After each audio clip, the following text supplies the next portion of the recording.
When we lost TSM in the LCS, I'm not going to lie to you, I was a little worried about the future of the league. Would we be able to recover from losing such a big brand? Believe me, I'm very well aware that people hated TSM because of Reggie, but there were a lot of things when you took him out of the picture, especially in the old school days, that TSM did right. Specifically, content. They knew how to make sure that people would tune into their stuff and then care about their League of Legends team on top of that. It was something that when TSM went away, and honestly, even like after 2018, whenever franchising came, just started to slip away. And it felt like it wasn't coming back in any way, shape, or form, no matter how many teams we brought in, no matter how many different new owners, new ideas, like nobody was able to get it right for some reason. That was until this past week, whenever, unironically, the people who purchased TSM slot just 2 years ago for $10 million to get into the LCS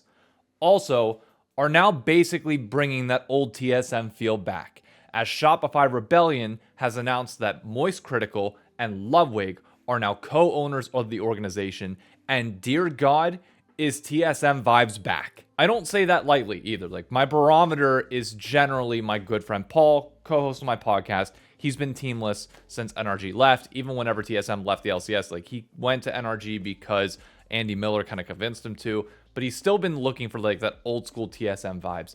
And when he's sitting here telling me that, nah, like, it's back, like, it's here, I get that feeling for it, you know that they've done something right. So what has happened? If you don't know the history behind this, Charlie started an org called Moist Esports. My wife would kill me if she was listening to this video. She hates the word moist. I don't know why. It's just one of those words that apparently triggers everybody. Couldn't tell you. That org then gets even more popular as Ludwig joins and helps with promotion and watching games, including Valorant Game Changers, I think Valorant, Rocket League, and a few others. They were a tier 2 org by all means. It was basically Charlie and Ludwig's little playground, which Charlie noted that they were losing about $4.2 million in its totality on that org prior to signing this deal. So why would they want to stay in it? Because they genuinely fell in love with esports. It's exactly what we wanted in terms of content creators coming in. We might not have a cage rule in terms of like most popular League of Legends streamer here in North America that will pull like 100,000 viewers. But you know what Ludwig did? He did pull 40,000 people playing League of Legends in the off season. And I'm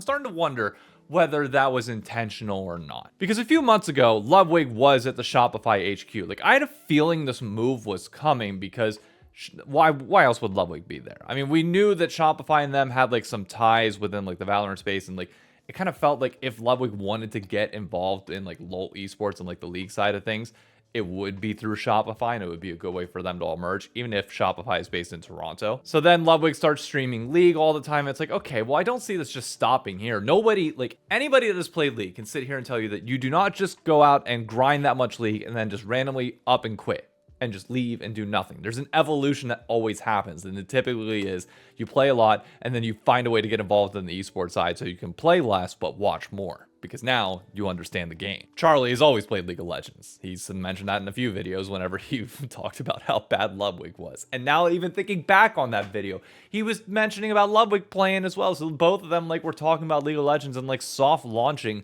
this program months ago, and it was like constant point of discussion. I mentioned it like 7 different times on this channel. I had a whole race against Ludwig. Like everybody in North America was consumed with like the two of them talking about LoL esports in the League of Legends in the off season, and now it bleeds into esports. And I'm gonna make a bold prediction because I've warned everybody months ago about this. Shopify doesn't have to worry about some of the other problems that other esports orgs do. They are at the core a marketing arm for the overall Shopify product. Now, does that mean that they can just spend millions upon millions of dollars to, just throw it away in esports? No. And currently, the way their program is running, barring that $10 million entrance fee, which I don't know if they paid back or are going to, they're running break even. We'll get to their roster in a minute. But they're not spending a ton early on. They came in their first year and said, hey, we're going to learn. I criticized it. Many other people in the space criticized it. But like I saw the writing on the wall that they had some people behind the scenes that I liked, that I've enjoyed talking to, that I think understand what's going on, especially on the content front. I was like, okay, I'm willing to give them time and it might come around. Now we get to this point. It's like, yeah, they knew what they were doing in terms of who they signed. And I'd imagine it's only going to grow from there. Now, it's not just the deal that they signed that also makes me know that they get it. If you haven't paid attention, now when I'm posting this video, it's going to be too late. Part of that's a little bit strategic, but I've talked about it enough on Twitter. They don't need any more free press than they already get. When they announced this deal, they had a $10 and $20 founder pack, which basically allowed you to buy either a shirt or a jersey for $20 and a pin. And it's not just like some knockoff jersey. No, it's like their actual 2025 jersey for $20. And I know so many people that got it. Like even people that weren't fans of Shopify got it just for the sake of saying that I got a $20 esports jersey. But there were also many that like legitimately were turned on by Shopify's moves over the last 24 hours that, yeah, they just wanted to do it. So already within like their first 24 hours of like making a major announcement like this, I'd be willing to say that Shopify is easily a top 4 most popular team in this league. Personally, I would put Cloud9 still at 1. Actually, now that I think about it more, when Ludwig co-streams this, and if Charlie does as well, I wouldn't be surprised if both of them do like a joint stream or something like that. I don't know. Arsh has already hinted that it's definitely coming. I'd imagine they would just co-stream whenever like Shopify matches are going on, which is exactly what you would expect from creators of like that particular team. That's going to be more than every other co-streamer that we have in North America. So you arguably put like Cloud9 at 1, Shopify at 2, maybe 100 Thieves TL at like 3rd, 4th. TL gets the edge over 100 Thieves because of recent results and like them actually being on top and 100 Thieves being kind of more of a dark horse. But like the fact that Shopify has now just thrusted themselves into this conversation of most popular team with people, like, yeah, this is insane starting grounds. I'm just saying. But that doesn't mean that they're going to perform well because their roster is not fully that great in my opinion. It's middle of the road, to be clear. I've got nothing against Fudge. I love Contracts as an individual. Palafox, that one's a little sus after last year. For those that don't know, yes, he won the LCS title back in 2023, but he fell off hard in 2024. Whether that was due to issues with NRG, his own individual skill, like he was not playing well. So I'm a little bit sketchy on the mid lane there. Bot lane, B-Boy had a notable kind of drop off after his early dominance whenever he came into North America. And then Seos is not here yet, so Zazel stepping in. So split 1's kind of like a throwaway, but split 2 and 3 will be a little bit more on par with what we expect from them. But the great thing about this roster is it's going to prove a point that I've had for a long period of time, which is everybody's like, oh, you need to have international results to have an incredibly popular team. It's like, no, you don't. This is the starting ground for them. Like, this is ground zero, basically. Like, last year kind of didn't exist. And I hate that Shopify kind of wasted a year. But if we got to this point, I'm not going to fault them. They understand what they're doing now. Clearly, I was wrong. I will admit that, at least to a certain extent. But what happens now is, even if Shopify does finish 5th, you have a lot of people that are going to start getting invested in this team, start watching the content.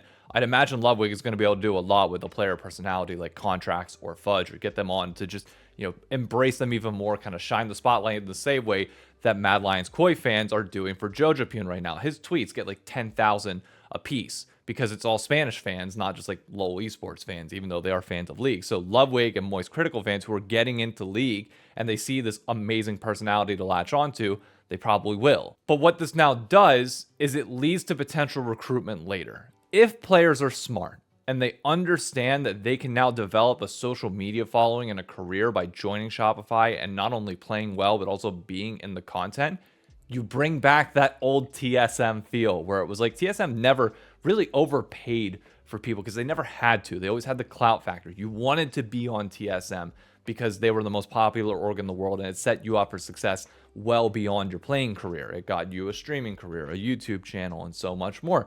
And that's potentially what you could be looking at with Shopify. Now, does this mean that they're going to be perfect next year in terms of their roster? Maybe not. But if you think that Ludwig and Moist don't want to have a good team in North America when they're probably going to be the biggest faces of it, yeah, they absolutely will. So watch out for Shopify. I'd imagine this is going to be the last year that we ever see them potentially finishing below 5th, barring like catastrophes of like players. We've had good rosters in the past that burn out. Look at Team Liquid, last year? Before APA came in, they were supposed to be like decently good and fell all the way down to like 8th. But you have a brand that is already being run sustainably from what I understand, that doesn't have to worry about the long-term implications of like paying back venture capital or anything else. They just get the Shopify name out there well above and beyond anything else. It's been a slow burn for them, which is great. You have people involved in the organization who understand the content front, understand its importance. You have massive content creators, two of which that are bigger than Disguised Toast. Charlie's video has more views announcing this than every other org will probably get on all of their branded content all year combined. You have a roster that has the stepping stones that can build as time goes on, or at least pieces that you can kind of latch onto. And you have a fandom that has been looking for a stable home with all of these attributes for a long period of time. Every other team in this league, every other organization should be looking at this saying, oh my God, we need to level up right now. Because if you told me to place a bet on who I think will be the biggest org in North America in 3 years, as of right now, it's Shopify. As much as that pains me to say as a 100 Thieves fan. That's specifically siloed to League of Legends, by the way. I understand 100 Thieves will be bigger as time goes on. Hell, 100 Thieves might not even be here. I don't even freaking know. But no, I'm not joining Shopify if 100 Thieves does leave. To be very clear right now, I ain't jumping on that bandwagon. They're a Toronto thing. I want somebody that would help me grow in New York. But I pray to God that 100 Thieves does not leave. At least give me a chance to save this shit, please. But for Shopify, for Moist, for Ludwig, for everybody else involved there, congrats. You won the offseason, which thank God ends now. Wednesday, the Rendezvous. Friday, the Pit. Saturday, we'll be at Brooklyn here in New York City watching the LTA debut, and I'm giving away a Cloud9 jersey in partnership with them. So if you're in New York, if you're in the area and want to come watch live League of Legends, be sure to turn out. See you on the next video.